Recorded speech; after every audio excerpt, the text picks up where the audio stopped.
219-845-1100. I'm going to have to move through you guys, all right? There's a lot of people that want to talk. Dave, what's up? Hey, Frank, let's create a referendum and put it on the next presidential ballot. And let's just get fired up and put the Koch brother money and the Heritage Foundation against the union money, even though they dominate over the unions 15-1.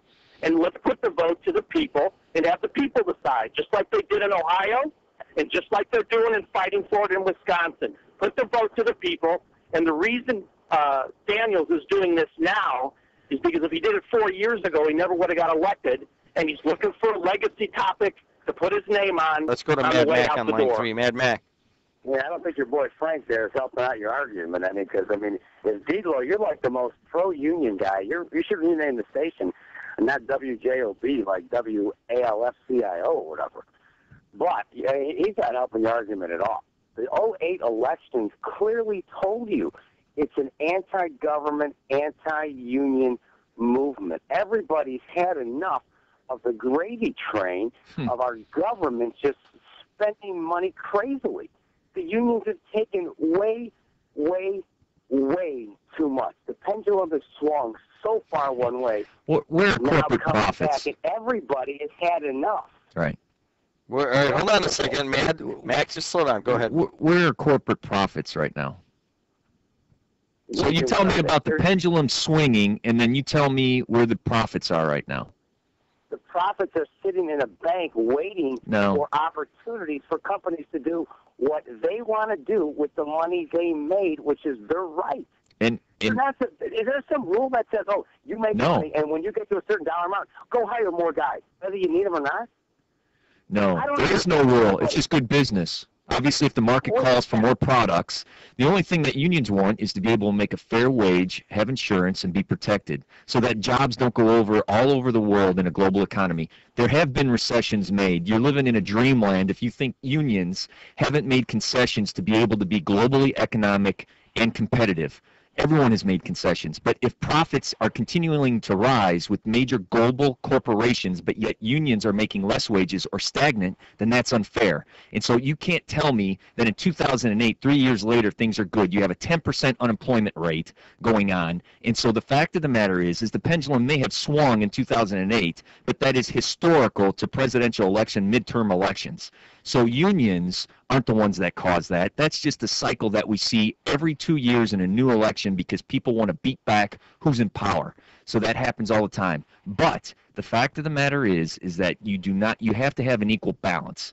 And all unions want is to be able to make a fair wage. Is there corruption in unions? Yes. Is there corruptions in business? Yes. Is there corruption in governments? Yes. The fact of the matter is the majority of people want to make a living and provide for their family and raise it and have a good home. Let me ask you this. Why doesn't any of you liberal guys, ever call Apple Computer and go, why is it that 97% of every product you guys put out made and manufactured in China?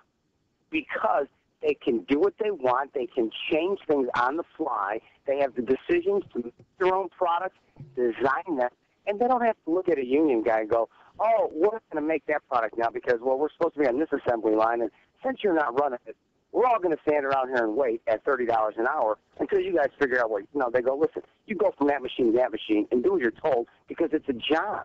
Well, right, because in China, the average income is about $4,000, and people are living in mass. It's because it's different. It's a quality of life, my friend. You can do that. That is Max. That is Apple's opportunity, and they're paying for labor that is making less dollars than we make here. We have a quality of life. If you don't want that quality of life, that's Max's choice. That's the greatness of America. But the fact of the matter is, for you to blame unions for every issue, they have made concessions and things have changed. That's just a fact. Right, but if you want to improve the quality of your life, you come up with an idea, you grab your bootstraps, you go out and bust your ass. As we see in Europe, when we just sent them $3 trillion in the last 4 days, the quality of the life in Europe was grossly over-subsidized by the government, which is why they are spiraling into the toilet right now. We did the same thing in the housing market. 1994, your buddy Barney Frank said, let's give all poor people houses. They couldn't afford it. We tried to drive the quality of the life artificially higher, and now we are paying that bill. What does that have to do with right to work? What does that have to do with right to work? Explain. The right to work is simply you are trying to artificially inflate wages. You're saying, look, we don't want it at $2, we want it at 10, or we want it at 12 or 15. It's not going to be dictated by the market. And everybody complains about Walmart. Oh, it's a bad wage. It's a low wage. Really? Well, 30 million people in the United States, on their own dime, on their own choice, choose to work at Walmart. All right, let me take it back. That's good. Artificially inflated wages by the union, and if you get right to work, then they won't be artificially inflated anymore. Your comment. The market already allows you to do that. The market allows WJOB, if they get a new roof, to choose between the two roofers. And if you want quality trained people, you get Corellis and unions. If you want to go with a non-union place, you go non-union and you judge their quality. I just don't believe that. I just don't want to believe that all the ills of our country are made up because unions try to provide decent wages and good benefits for their employees.